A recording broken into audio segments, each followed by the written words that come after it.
हमारे अंदर भय लग रहा है मृत्यु का, नाना प्रकार के विकारों का। बोले बिना काजर के मुंह अपना काला क्यों? तुम्हें समझ में नहीं आ रहा? अनंत ब्रह्मांडों की सामर्थ्य वाले प्रभु, कर तुम जो हो सकता है, अकर तुम जो नहीं हो सकता है, अन्यथा कर तुम जो बिल्कुल हो ही नहीं सकता है वो भी हो जाएगा। हमारे प्रभु कैसे सामर्थ्यशाली। कर तुम जो हो सकता है तो हो ही जाएगा, जो हो नहीं सकता वो भी हो जाएगा, जो बिल्कुल हो ही नहीं सकता, असंभव, वो भी हो जाएगा। कर तुम अकर तुम अन्यथा कर तुम सर्व समर्था सा ईश्वरा सा हरि। हरि का शरणागत होकर के अब डर नहीं, निर्भय हो जाओ। मनुष्य दो प्रकार के कर्म करता ही रहता है। बहुत बड़ा पापी हो तो भी उसमें कुछ पुण्य कर्म होते हैं।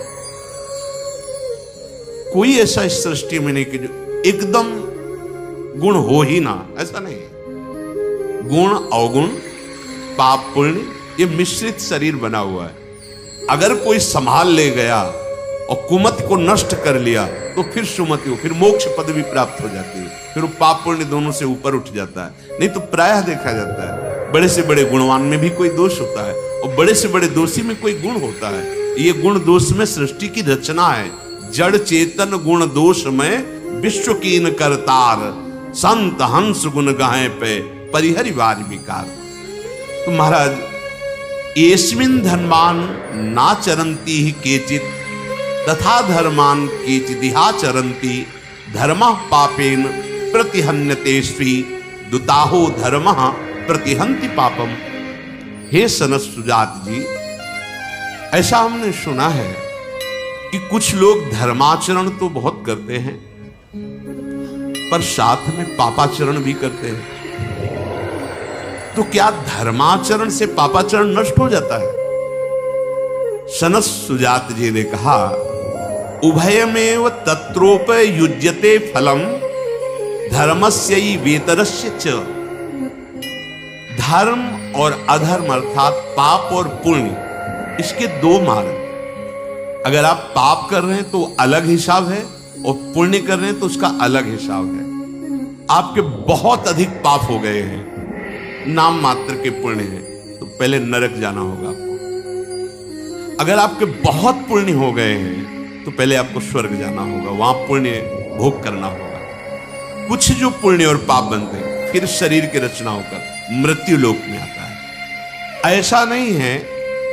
तस्मिन् स्थितो वाप्युभयम ही नित्यम ज्ञानेन विद्वान प्रतिहन्ति सिद्धम तथान्यथा पुण्य मुपैति देहि तथा गतम पाप मुपैति सिद्धम तस्मात् शास्त्रम प्रमाणम। ऐसे नहीं कि आप मनमानी बोल दो आपकी बात मानी जाएगी, शास्त्र में प्रमाणित होनी चाहिए। श्री सनत सुजात जी कह रहे हैं कि पुण्य के द्वारा पाप को नष्ट नहीं किया जा सकता, उसका अलग विभाग है, उसका अलग आपको फल मिलेगा। हां, एक उपाय है जिससे नष्ट किया जा सकता है, वो है भगवान का भजन। ये त्रिगुणात्मिका माया से विलग है। ये त्रिगुणातीत है, जैसे राधा राधा राधा राधा। ये त्रिगुणात्मिका माया के द्वारा रचित कर्मों में नहीं है। भगवान का नाम, भगवान का रूप, भगवान की लीला, भगवान का धाम, ये त्रिगुणातीत है। ये गुणमयी माया के अंतर्गत नहीं है, ये मायातीत है। इसी मायातीत नाम के बल से हम माया पर विजय प्राप्त करते हैं। जो विद्वान ये बात समझ जाता है ज्ञान के द्वारा कि एकमात्र परमात्मा की शरण, परमात्मा का भजन ध्यान ही तुम्हारे पाप और पुण्य दोनों का नाश करके परम सुख, परम आह्लाद, परम पद प्रदान करेगा। ये शास्त्रों में प्रसिद्ध बात है। सनत सुजात जी कहते हैं अगर ऐसी बात नहीं मानता तो वो देहाभिमानी मनुष्य पुण्य और पाप दोनों का क्रमशः फल भोगता ही रहेगा। जब से सृष्टि रची गई तब से आज तक चल रहा है यही पाप पुण्य का क्रम। इस प्रकार पुण्य बढ़ा तो स्वर्ग, पाप बढ़ा तो नरक। स्वर्ग और नरक दोनों अस्थिर हैं, ये अविनाशी नहीं है, ये स्थिर नहीं है, ये स्थिर पद नहीं है। जैसे नौस इंद्र पद पर बैठे फिर अजगर की योनि को प्राप्त हुई, अब जब वहां पुण्य और पापों का विशेष भोग हो जाता है, कुछ बचा, तो फिर उसे जन्म होता है, फिर वो कर्मानुसार संस्कार अनुसार फिर पाप पुण्य एकत्रित करता है, फिर वो लोकों में भोग। यही पुनरपि जननम पुनरपि मरणम। मनुष्य जन्म इसके लिए नहीं मिला, इस चक्र से निकलने के लिए मिला है। जो तत्वज्ञ महापुरुषों का संग करता है, ध्यान से सुनो, जो भगवत तत्व को जानने वाले हैं, बेमतलब शास्त्र तभी समझ में आएंगे जब भजन करोगे। पढ़ के सुनाना अलग बात है, अगर भजन नहीं करोगे तो वस्तु रखी दिखाई नहीं देगी, शब्द कुछ और है और उसका भाव कुछ और है, रहस्य कुछ और है। वो बात तभी समझ में आएगी जब भजन हो रहा है। भजन और सत्य धर्म के बिना आप हमारे शास्त्रों के आंतरिक भाव को नहीं समझ सकते। ऐसे शब्द सुनने को मिलते हैं जिनका कोई अस्तित्व नहीं है, व्यर्थ का बकवास, व्यर्थ का बकवास। सामने ग्रंथ रखा है, कहीं भी उसमें नहीं है ऐसे वाक्य नहीं। तस्मात् शास्त्रम प्रमाणम।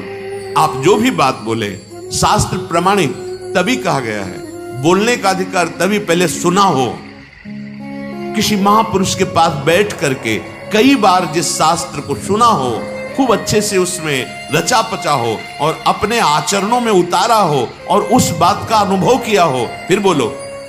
ऐसे नहीं, भगवत ऋषि जी कह रहे ऐसे नहीं बोले, नहीं, पहले खूब अनुभव करो, फिर जब बोले तो हृदय की ग्रंथि खोले, जड़ चैतन्य की ग्रंथि का भेदन करके परमात्मा साक्षात्कार करा दे। ऐसे मनमानी आचरण है। हाँ, एक उपाय है, अब बोध हो गया आपको, गलती हुई, सत मार्ग से भ्रष्ट हो गया, अब तन मन प्राण सब कुछ भगवान को समर्पित करके धर्म से चलूंगा और उनका नाम लूंगा और जो दुख सुख आएगा उसे सहूंगा। मुक्त हो जाओगे, पक्का मुक्त हो जाओगे। तो दियम वस्तु गोविंदम तो भ्यमेव सम। आपकी वस्तु आपको समर्पित। अभी तक अहंकार के कारण दुर्गति हुई, हे नाथ, अब ये कहीं कुछ समर्पण नहीं कर, जो जाए वही है। हम ये नहीं करें कि आपके पवित्र होने का रास्ता ही नहीं, रास्ता है पर ऐसा नहीं है। बहुत सावधानी। तस्मात् शास्त्रम प्रमाणम ते, यही चूक होती है। हम शास्त्र के शब्दों को तोड़ मरोड़ कर ऐसे बोलते नहीं, शास्त्र किसी के अनुकूल नहीं, शास्त्र के अनुकूल तुमको चलना होगा। कानून किसी के अनुकूल नहीं होता, कानून के अनुकूल चलना होगा। श्री कृष्ण अनुकूल लेन प्रतिकूल से वर्जनम, ये सत मार्ग है, सत शास्त्र है। कभी भी कोई पुण्य करके पाप को नष्ट नहीं कर सकता। यहां सनत सुजात जी बोल रहे हैं, पाप का अलग हिसाब है, पुण्य का अलग हिसाब। अगर नष्ट करना है तो एक उपाय है, भगवान की शरण में हो जाओ, उनका नाम, उनका आश्रय, उनका चिंतन। अगर देहाभिमानी इस बात को नहीं मानता है तो अपने पाप और पुण्यों का फल भोगता है। अवश्य में वो भोक्तव्यम कृतम कर्म शुभाशुभम, भगवान बोल रहे हैं। शुभ माने पुण्य, अशुभ माने पाप। अवश्य में वो भोगता, अवश्य भोगना पड़ेगा। अगर एक मात्र उपाय है तो भगवान की शरण में हो जाओ। सर्वधर्मान परित्यज्य मामेकम शरणम व्रज, तो अहम त्वाम सर्व पापी, मालिक है वो, ठीक कर देंगे। महाराज, लौकिक धन की दृष्टि से जो निर्धन है, पर जो भजन परायण है वो सबसे बड़ा धनी है। अनाढ़्या मानुष्य वित्ते आढ़्या दैवे तथा कृतौ ते दुर्धर्षो दुष्प्रकंप्यास्तान विद्यात् ब्राह्मणस्तनु। यद्यपि वो निर्धन है पर वो नाम जपने की धन, बोले वो दुर्धर्ष है, उसको कोई पराजित नहीं कर सकता। महान तेज से संपन्न, क्यों? बड़ा धनी है। क्या धन है? परम धन राधा नाम रहा। समझो, समझो इस बात को। ये अविनाशी धन है, कहीं भी जाओगे आपके पास रहेगा, ये आपकी रक्षा करेगा, आपको सुख प्रदान करेगा, बचाएगा आपको विपत्तियों से।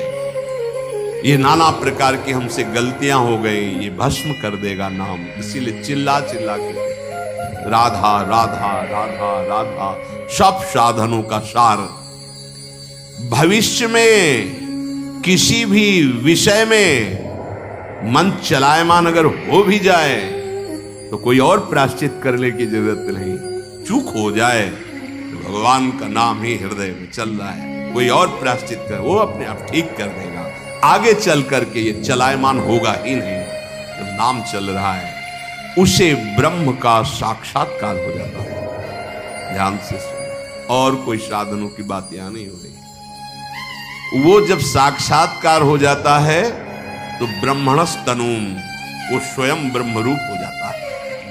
यदि कोई इस लोक में अभीष्ट सिद्ध करने वाले संपूर्ण देवताओं को जान भी ले तो भी वो कभी भजनानंदी महात्मा की समानता नहीं कर सकता।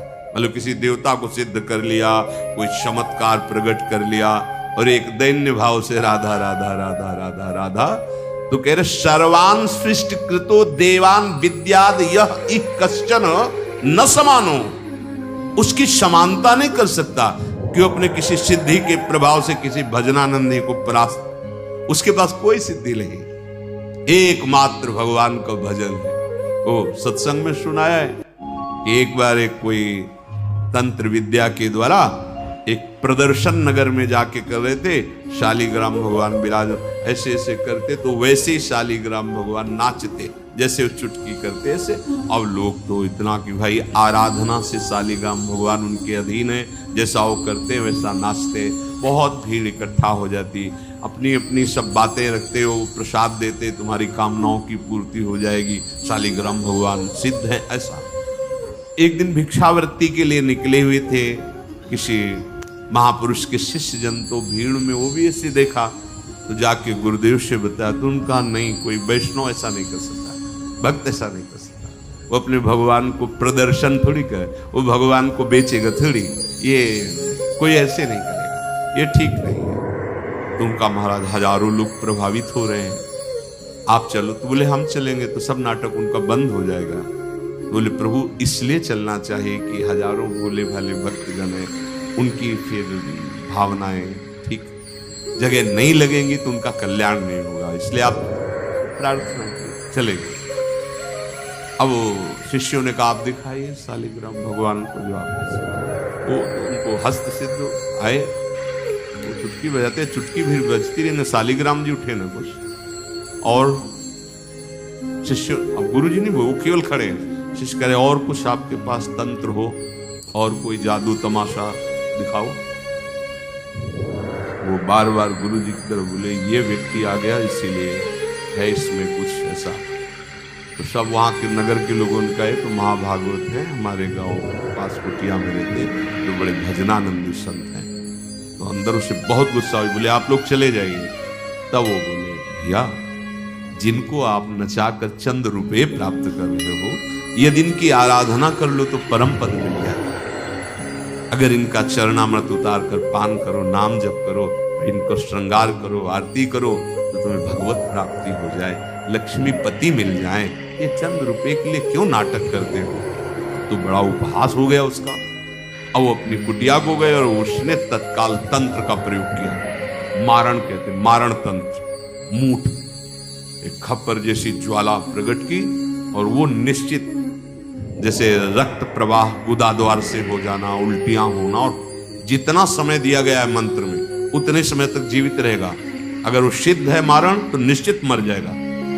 प्रभाव होता है मंत्रों का, अलग अलग प्रभाव होता है। और समझ गए थे कुछ करेगा, क्योंकि उसका स्वरूप देखा था तो रोष में आ गया था। तो कुटिया में बैठे थे, बैठकर भगवान नाम इसमें सामने देखा हो, ज्वालामयी कृत्य आ रहे हैं। शिष्य लोग शांत रहो, सब कुटिया के अंदर हो जाओ। जो आई तो दरवाजे में खड़ी हुई, तो उनका कोई भी मंत्र हो या मंत्र अधिष्ठात देवता हो, मेरी दृष्टि में तो सब भगवान है, आप जानते हो। मंत्र से प्रेरित करके भेजा है, पर क्या ये उचित है जो आप? वो तुरंत वापस हो गई कृत्या, और उसी के वो रक्त प्रवाह सब शुरू हो गया। और वो चिल्लाए कि किसी तरह उन महात्मा से कह दो मुझे क्षमा कर दे। सूचना गांव के लोग दिए गए, नाम कीर्तन के सब शांत, कोई मंत्र तंत्र नहीं, नाम कीर्तन किया सब उनका भैया अब समझ जाए, अब ये सब नाटक बंद कर दो। भजन प्रभाव बहुत, वो शिष्य बन गए, नाम जप करने लगे। यहां कह रहे हैं सनत सुजात जी कह रहे हैं यदि कोई इस लोक में अभीष्ट सिद्धि प्राप्त करने के लिए किसी देवता को मंत्र से अधीन भी कर ले तो वो उस भजनानंदी के समान नहीं हो सकता। कोई सिद्धि नहीं, एकदम सहज घूम रहे हैं, लेकिन भगवान उनके अधीन है। कोई भी ऐसा लसक, ये अपने जैसे ब्रज वृंदावन के एक से एक महान सिद्ध पुरुष हुए, ऐसे वाले थोड़ी हुए कि कुछ ऐसा नहीं, सीधे दैन्य से हम तो आपकी कृपा से ऐसे आपको बोलते मिले लगेगा क्या चमत्कार है। चमत्कार प्रभु उनके साथ खेलते हैं। बड़े दुर्धर्ष होते हैं भजनानंदी जन। वो अन्य अभीष्ट की नहीं, वो केवल भगवत प्राप्ति के लिए जा करते हैं। इसलिए यम प्रयतमानम तु मानयंती सा मानितः न मान्यमानो मन्येत न मान्यामभि संज्वरेत। दूसरे लोग सम्मान दें तो कभी भूलो मत। अगर कोई सम्माननीय पुरुष आ जाता है तो भूलो मत, उसको सम्मान दो। स्वयं अमानी रहो दूसरों को। जब तुम्हारा सम्मान हो तो तुम भूलो मत, और जब दूसरा कोई सम्माननीय पुरुष आ जाए तो भूलो मत, उसको खूब सम्मान प्रदान करो। अमानिना मान देना कीर्तनिया सदा हरि, सबहि मान प्रद आप अमानी। जो अन्य जनों के द्वारा आदर पाकर सम्मान पाकर गर्व नहीं करता, वही इस ब्रह्म ज्ञानमयी ब्रह्म विद्या को प्राप्त करता है, जो आत्म विद्या है, जिससे सारे पाप पुण्य नष्ट हो जाते, मुक्त हो जाता है। धृतराष्ट्र जी महाराज बोले कि भगवान मुझे बहुत सुख मिल रहा है आपकी वाणी से। हमारे हृदय में एक प्रश्न आ रहा है कि ऋचो यजुंसि यो वेद सामवेदम च वेद यः पापानि कुर्वन् पापेन लिप्यते किम न लिप्यते। जैसे किसी को ऋग्वेद यजुर्वेद सामवेद अथर्ववेद सब कंठस्थ है, वो सब जानता है, पर वो पाप कर्म करता है, तो क्या कोई पाप कर्म उसको लिप्त नहीं होगा? क्योंकि वेदों का ज्ञाता है, चार वेद कंठस्थ किए, तो उसके प्रभाव से वो पाप कर्म उसे दंड नहीं देगा। शनसुजात जी ने कहा नैनम समान निचो वापी न यजून से विचक्षणम त्रायन्ते कर्मणः पापान नते मिथ्या ब्रवीम्यहम्। राजन तुम ध्यान से सुनो, जिसको ऋग्वेद सामवेद यजुर्वेद आदि सब कंठस्थ है पर पाप कर्म करता है, तो कोई भी वेद उसकी रक्षा नहीं कर सकता, उसको उसका दंड भोगना पड़ेगा। नैनम समान चोवाप, वो रक्षा नहीं कर पाए। आपको ये बात में गर्व हो कि हमें कंठस्थ है सब और मनमानी आचरण करें, भोगना पड़ेगा आपको दंड। कपट पूर्वक धर्म का आचरण जो करता है, वेद आदि कंठस्थ करके वेद आज्ञा का पालन नहीं करता है, उसका कभी उद्धार नहीं हो सकता। जैसे पंख निकल आने पर पक्षी अपना घोंसला छोड़ देता है, ऐसे पापाचरण करने वाले को वेद छोड़ देता है। वेद कंठस्थ हैं, आचरण वेद सिद्धांत के अनुसार हो, तब वेद तुम्हारा कल्याण कर देगा। अब पूरी गीता कंठस्थ है और हर आचरण गीता के विरुद्ध करो तो तुम्हारा कल्याण थोड़ी हो जाएगा। कल्याण तो तभी होगा जब भगवान जो आदेश कर रहे ऐसे चलो वैसे चलोगे तब। जैसे एक संत बड़े कृपालु थे, पक्षियों को एक बहेलिया जाल में फंसाकर ले जाता था, मार देता था, बहुत दयालु। वो हर विद्या को जानते थे, तो पक्षी की भाषा में पक्षियों को कहा सुनो, सब बैठो, हमारी बात सुनो। बहेलिया आएगा, दाना डालेगा, जाल बिछाएगा, बैठना नहीं, चुगना नहीं, फंसना नहीं, सबको बता दो। अब वो एक दिन अपनी दिनचर्या करके आ रहे थे, तो हजारों पक्षी जाल में फंसे हुए थे, वो कह रहे थे बहेलिया आएगा, जाल बिछाएगा, दाना डालेगा, फंसना नहीं। अरे बोले मूर्खो, हमने याद करने के लिए नहीं बोला था, हमने इसमें बैठना नहीं ये बोला था। समझो, हमारी ठीक दशा वही है।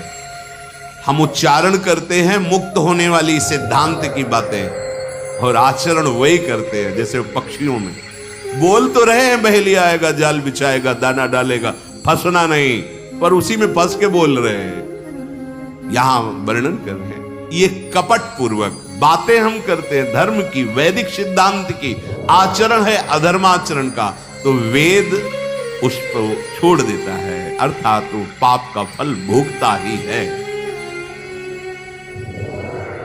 अगर वो मुक्त होना चाहता है तो तदर्थ मुक्तम तप एत दिज्या ताभ्यामशो पुण्य मुपैत विद्वान पुण्येन पापम विनिहत्य पश्चात संजायते ज्ञान विदीपितात्मा। उसको ये उपाय करना होगा, वेद की आज्ञा के अनुसार आचरण और निरंतर नाम जप। इस तप अर्थात वेदाज्ञा का पालन, तो तप और जप के द्वारा वो अपने पाप और पुण्यों का शमन करके अंतःकरण में भगवत साक्षात्कार कर लेता है। बिना आचरण के ज्ञान व्यर्थ। आपको बहुत आता है लेकिन आचरण में वो नहीं उतर, तलवार खोसे हैं, सब अस्त्र शस्त्र सब है, तो एक साधारण आदमी आया चाटा मार के चला गया, तो किस काम के तुम वीर बहादुर का बाना धारण किए हो। शास्त्र का मतलब क्या है?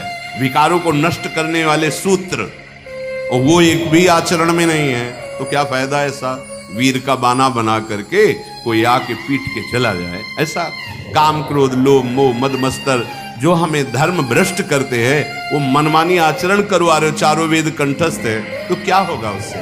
वेद ही उसे छोड़ देंगे। विद्वान पुरुष वही है जो परमात्मा को प्राप्त कर ले। चारों वेद कंठस्थ हैं, आचरण पवित्र शास्त्र के अनुसार वैदिक सिद्धांत के अनुसार नहीं है, उसे विद्वान नहीं कहते। सनत सुजात जी कह रहे हैं ज्ञानेन चात्मान मुपैति विद्वान नथान्यन्यथा वर्ग फलानुकांक्षी अस्मिन् कृतम तत्पदगृहि सर्व ममुत्र भुंक्त्वा पुनरेति मार्गम। विद्वान पुरुष वही है जो वैदिक सिद्धांत शास्त्र ज्ञान के अनुसार परमात्मा को प्राप्त कर ले, किंतु इसके विपरीत जो भोगाभिलाषी है, धर्म अर्थ काम रूप त्रिवर्ग की इच्छा रखता है, तो वो लोकांतरों में अपने किए हुए कर्मों के परिणाम रूप भटकता रहता है। वेद उसकी रक्षा नहीं करते।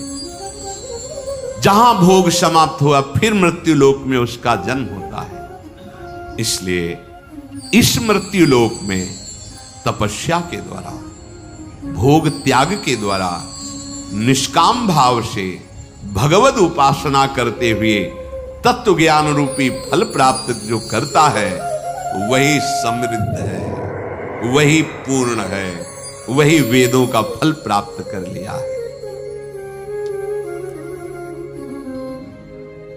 जो अपने मुख से अपनी बहुत बड़ाई करता है, थोड़े थोड़े भोगों के लिए लोलुप है, बड़ी विचित्र दशा देखी है बहुत। अगर भजन में मन नहीं है तो बातें चाहे जितनी बड़ी बड़ी कर लो, आपके शब्द आपके आचरण आपकी पोल खोल देंगे। कुछ मिनट संग के बाद उसकी स्थिति को पता चल जाता है कि इसकी स्थिति कहां है। अगर आप भजन करते वो अपने आप स्थिति झलकती है। जो अपनी बहुत बड़ाई करने वाला है, आत्म प्रशंसा, भजन नहीं है, बिल्कुल भजन नहीं है, नाटक है। नहीं, भजनानंदी बड़े बड़े महापुरुष जब कभी बोले हैं, उनकी वाणी में दैन्यता रही। जहां कहीं कितने बड़े महापुरुष, सबकी वाणी में देखो, सब अपने को अपनी बात जब कहते हैं। गोस्वामी जी कह रहे, जो मैं अपने अवगुण का हूं, बाढ़ कथा पार नहीं लाऊं। गोस्वामी हरिवंश महाप्रभु, क्वा हम तुच्छा परम मधमा प्राण हो गर्ह कर्मा। बड़े बड़े महापुरुष दैन्य रस से जब अपनी आत्म प्रशंसा बड़ाई की जाए, भजन नहीं, लोलुपता, अपनी तरफ से लोलुपता, मतलब भजन बल नहीं, भजन नहीं है। तनिक सा अपमान हुआ कि क्रोध से आग बबूला हो गए। ये बड़े दोष हैं जो भजन नहीं होने देते। बहुत बड़े महापुरुष है सनत सुजात जी। विकत्थनः स्पृहालुर मनस्वी बिभ्रत कोपम चपलो अरक्षणस्य एतान पापः षण्णराः पाप धर्मान प्रकुर्वते नो त्रसंत सुदुर्गे। अगर ऐसे आचरण रहेंगे तो पाप बनेगा, भजन नहीं बनेगा। क्या? अपनी कभी प्रशंसा नहीं करनी चाहिए, इससे पुण्य नष्ट हो जाएंगे, भजन प्रवृत्ति में बाधा पड़ जाएगी। अपनी अगर कोई दूसरा बड़ाई कर रहा है तो जलन होनी चाहिए। काय को व्यर्थी की बात करता है, उसको तुरंत काट देनी चाहिए। नहीं आप क्यों, आप जब जानते नहीं तो आप ऐसा क्यों बोल रहे हैं, ऐसा। या फिर हट के चल दे। कानों में अपनी बड़ाई नहीं सुननी चाहिए। अगर सुनते हैं तो आपके भजन मार्ग में बाधा आ जाएगी। और आपको अपनी बड़ाई तो करनी ही नहीं है। और वास्तविक क्यों अपनी बड़ाई, क्या अपनी बड़ाई है? मेरे गुरुजी कृपा न करें, हरिजू कृपा न करें, प्रियाजू कृपा न करें तो पता चल जाए हमारी स्थिति क्या है। उन्हीं की कृपा से नाम जप हो रहा है, उन्हीं की कृपा से धाम वास हो रहा है, उन्हीं की कृपा से परमार्थ में चल रहे हैं। ये तो कृपा से चल रहे हैं। हमें केवल व्यर्थ का अगर ये अभिमान हो जाए कि तो पता चल जाए भी क्या प्रभाव है। पक्का ये केवल प्रभाव है तो उन्हीं का प्रभाव। पर्दे पे जो बहुत चकाचौंध दिखाई दे रही, वो पीछे से फोकस आ रहा है। अगर वो बंद हो जाए ना तो पर्दा भी आपको पता कुछ नहीं, उसमें ये पर्दा है, कुछ नहीं। ये तो उनका कृपा प्रकाश है। आत्म प्रशंसा भजन करने वाले, धर्म से चलने वाले उपासक को कभी नहीं करनी चाहिए। अपनी बड़ाई अगर कोई कर रहा है तो निषेध कर देनी चाहिए या उठ के चल देना चाहिए। एक वो कोई महान पंडित आए थे रंगनाथ जी के, जो सेवा में आचार्य चरण थे, तो उन्होंने सोचा इतने बड़े महापुरुष हैं, जाके तो नवीन श्लोक बनाए उनके यश के, और सोचा जब गाएंगे तो उनके यश के श्लोक जब गाए तो उठ के चल दिए, ठाकुर जी के गर्भगृह में चले। बड़ा बुरा लगा पंडित को, वो आशा से आए थे। तो दूसरे दिन वो जब रंगनाथ जी की विनय कर रहे थे दैन्य भरी, तो उन्होंने संस्कृत से कहा ये ऐसा ही है जो मैं प्रभु अधम हूं, पतित हूं, मूढ़ हूं, नाथ कृपा करो। तो संस्कृत से बोले ये ऐसा ही है। तो तुरंत रंगनाथ जी का जो अत्यंत कीमती हार था वो उतारा और उन पंडित जी को दिया। सोचा जब प्रशंसा की थी तो हेरे भी नहीं थे, और निंदा की तो हार। और प्रभु से वो क्या कह रहे, प्रभु अभी तक तो हम ही प्रार्थना करते थे कि मैं नीच हूं, अधम हूं। आप देखो एक विद्वान ब्राह्मण बोला कि अधम है, नीच है, ऐसा ही है, अब तो करुणा कर दो, अब तो गवाही भी हो गई ना। ये दैन्य होता है भजनानंदियों के हृदय में। प्रशंसा की तो उठ के चले गए, और जब निंदा की तो उतार के हार दे दिया प्रभु का कि तुम गवाही हो कि मैं नीच हूं, अधम हूं, मूढ़ हूं, हे नाथ अब तो करुणा कर दो। ऐसा हृदय। आत्म प्रशंसा, लोलुपता, तनिक सा अपमान हुआ कि क्रोध से आग बबूला हो जाना, निरंतर क्रोध भरी दृष्टि, वचन, चेष्टा। अगर कोई आश्रित है तो उसको न देकर अच्छे अच्छे पदार्थ स्वयं पाना, अच्छे अच्छे उपभोग करना, आश्रित जनों के प्रति ध्यान न देना, ये जिसके अंदर दोष होते हैं वो पापाचरण में फंस जाता है, भजन नहीं होता है। इसलिए उपासक इन दोषों से बचकर एकमात्र परम मंगल का उपाय जो आपको पाप पुण्य रूपी दलदल से बचा लेगा वो भगवान नाम, भगवत आश्रय। जैसे भी बने चूकना नहीं, नाम रूपी कमाई लेके ही यहां से जाना है, वही साथ चलेगा। जितना कुछ सब कुछ है, वाहिक में नहीं फंसना। जा आज तुम्हें जय हो वाह, कल दूसरी गली में खड़े होंगे वाह जय, फिर तो तुम्हारा डिप्रेशन हो जाएगा। ये हमें प्रणाम करते थे वाह। ये ऐसे हैं जिसे स्वीकार किया फिर कभी छोड़ा नहीं। इन्हीं का आश्रय, इन्हीं का भरोसा, इन्हीं का निरंतर स्मरण। श्री राधा वल्लभ लाल।